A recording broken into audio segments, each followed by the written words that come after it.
ये कहानी है एक छोटे से गांव की जिसका नाम जौनपुर था।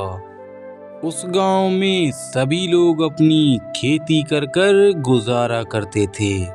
इसी गांव में चुन्नी लाल और पोपी लाल दोनों भाई रहते थे।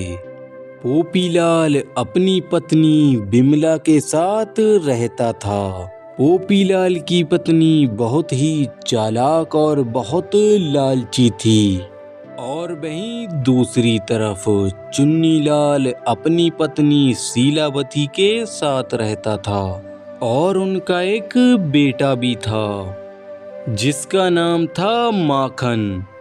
चुन्नीलाल और पोपीलाल की उस गांव में कुछ जमीन थी जिस पर वो दोनों मिलजुल कर काम किया करते थे और फसल बेचकर उसका पैसा आधा आधा कर लेते थे। पैसा बांटने के बाद वो दोनों अपने अपने घर जाते हैं और अपनी पत्नियों को पैसा दे देते हैं। अरे शीलावती, ये लो पैसे, इस बार हमें बहुत ही अच्छी फसल हुई है जिससे बहुत अच्छा पैसा मिला है। अरे ये तो बहुत अच्छी बात है जो आपको बहुत अच्छे पैसे बचे हैं। और वैसे भी मैं यही चाहती हूँ आप दोनों भाई मिलकर रहो और तरक्की करो। ये लो बिमला पैसे, इस बार हमें काफ़ी अच्छा मुनाफा हुआ है क्योंकि अब की हमारी फसल काफ़ी अच्छी थी और वो उचित दाम में बिक गई, इसलिए हमें काफ़ी अच्छा मुनाफा हुआ है। ये आप क्या कह रहे हैं, ये भी कोई मुनाफा है? ये तो जरा से पैसे हैं, इसमें हमारा भला क्या हो जाएगा। और वैसे भी आधे पैसे तुम्हारा भाई ले जाता है क्योंकि खेतों पर सबसे ज़्यादा मेहनत तुम ही करते हो और खेत में बोने का सामान भी तुम ही लाते हो, लेकिन फिर भी तुम मुनाफा आधा आधा क्यों करते हो? अरे बिमला नहीं, तुम गलत सोच रही हो। आखिर वो मेरा भाई है और वो मुझसे ज़्यादा मेहनत करता है। आप बाजार से महंगे महंगे बीज लाकर लगाते हो और सारा सारा दिन खेतों में मेहनत करते हो, तो फिर काय की बराबर की मेहनत तुम उसे आधे पैसे क्यों देते हो? तुम अपने भाई को खेत का कोई छोटा सा टुकड़ा देकर इस घर से रफा दफा कर दो क्योंकि हमें भी आगे अपने बच्चों के लिए कुछ ना कुछ सोचना होगा। नहीं बिमला नहीं, मैं ऐसा नहीं कर सकता क्योंकि वो मेरा छोटा भाई है और वो भला यहाँ से जाकर कहाँ रहेगा। लेकिन तुम्हें ये करना ही होगा वरना मैं अपने मायके चली जाऊंगी, फिर आप अपने उस भाई के साथ अकेले ही रहना। बिमला के इतना बहस करने के बाद आखिरकार वही होता है जो बिमला चाहती थी।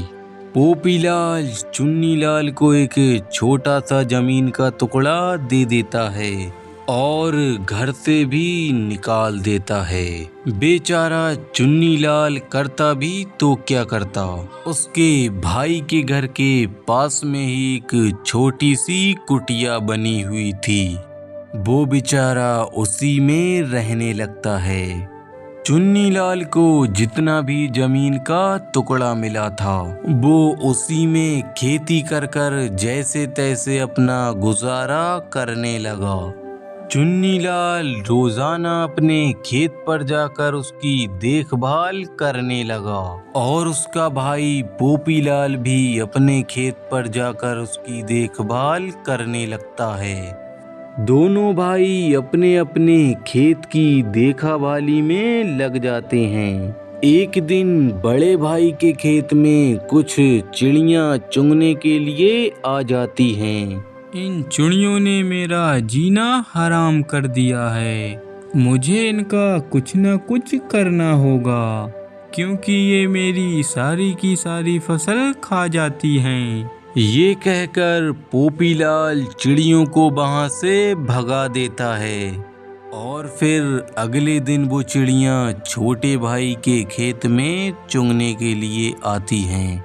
छोटा भाई भी चिड़ियों को भगाने ही वाला था, लेकिन वो कुछ सोचकर कहता है, अरे ये चिड़ियाँ भी तो बेचारी भूखी होंगी, इन्हें मैं दाना चुगने देता हूँ, ज्यादा से ज्यादा ये कितना खा जाएंगी, कम से कम इनका पेट तो भर जाएगा। ऐसे ही कुछ वक्त तक चलता रहता है। बड़े भाई के खेत में कोई भी चिड़िया आती तो वो उसे भगा देता था और वो चिड़िया छोटे भाई के खेत में चली जाती थी। ऐसे ही कुछ दिन गुजर जाते हैं और गांव की फसलों में कुछ कीड़े लगने लगते हैं। वो कीड़े फसलों को खराब कर रहे थे। वो कीड़े पोपीलाल के खेत तक पहुंच जाते हैं और पोपीलाल की फसल को बर्बाद कर देते हैं। और वो कीड़े चुन्नीलाल की फसल में पहुंच जाते हैं। लेकिन जब वो कीड़े चुन्नीलाल की फसल में पहुंचते हैं तो चुन्नीलाल के खेत में जो चिड़ियाँ रोज दाना चुगती थीं, वो चिड़ियाँ उन कीड़ों को खा जाती हैं, जिससे चुन्नीलाल की फसल खराब होने से बच जाती है। जब पोपीलाल अपने खेत पर पहुंचता है तो वो ये देखकर उदास हो जाता है कि उसकी सारी फसल खराब हो चुकी है। लेकिन फिर वो चुन्नीलाल के खेत पर जाकर देखता है उसकी सारी फसल सही से खड़ी थी, वो कहीं से भी खराब नहीं हुई थी, क्योंकि पोपीलाल ने जिन चिड़ियों को भगा दिया था आज उन्हीं चिड़ियों की वजह से चुन्नीलाल की फसल बिल्कुल सही खड़ी थी। ये देखकर पोपीलाल को अपनी गलती का एहसास हो जाता है। अरे ये क्या हुआ, मेरी सारी की सारी फसल बर्बाद हो चुकी है। मैंने अपनी सारी जमा पूंजी इस फसल के अंदर लगा दी, लेकिन अब ये फसल पूरी तरह से बर्बाद हो चुकी है। अब इसका कुछ भी नहीं हो सकता। अब तो मैं अपने भाई से भी मदद नहीं मांग सकता। भला अब मेरे परिवार का गुजारा कैसे होगा? अब मैं क्या करूँगा? लेकिन इतने में ही चुन्नीलाल और उन दोनों की पत्नियां वहां पर आ जाती हैं। चुन्नीलाल पोपीलाल से कहता है, अरे बड़े भाई कोई बात नहीं, तुम्हारी फसल खराब हो गई तो कोई बात नहीं, मेरी फसल तो सही है, अब की बार हम इसी फसल से गुजारा कर लेंगे। ये सब सुनकर पोपीलाल की पत्नी को भी अपनी गलती का एहसास होता है और फिर वो चुन्नीलाल से माफी मांग लेती है। और चुन्नीलाल भी बड़ा ही दयालु था, वो उन दोनों को माफ कर देता है और वो सब लोग मिलजुल कर हंसी खुशी रहने लगते हैं।